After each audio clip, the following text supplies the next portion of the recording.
Баршаңызға сәлем, менің каналыма қош келдіңіздер. Бүгін біз сіздермен медовик жасаймыз. Медовиктің бұл рецепті өзінің жұмсақ болуымен және дәмді болуымен ерекшеленеді.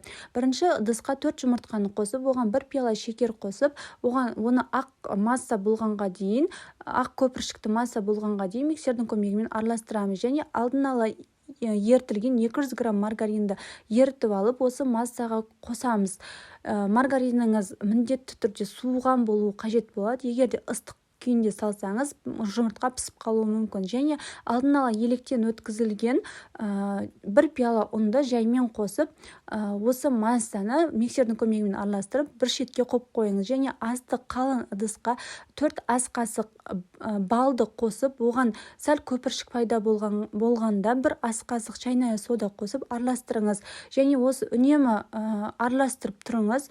Ал егер де сіз араластырмасаңыз, ол түбіне алып күйіп қалуы мүмкін. Және осылай астыны жай отта үнемі араластыра отырып массаңызды дайындаңыз.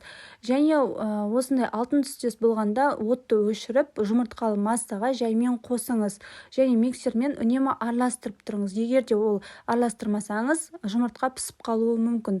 Міне осындай бір келкі масса болғанға дейін осылай араластырасыз. Және алдын ала електен өткізілген 2 пиала ұнға 1 ас қасық разрыхлитель қосып дайындап қойыңыз. Және 1 ас қасықпен осы массаны, осы құрғақ массаны осы медовикке қосамыз жаймен.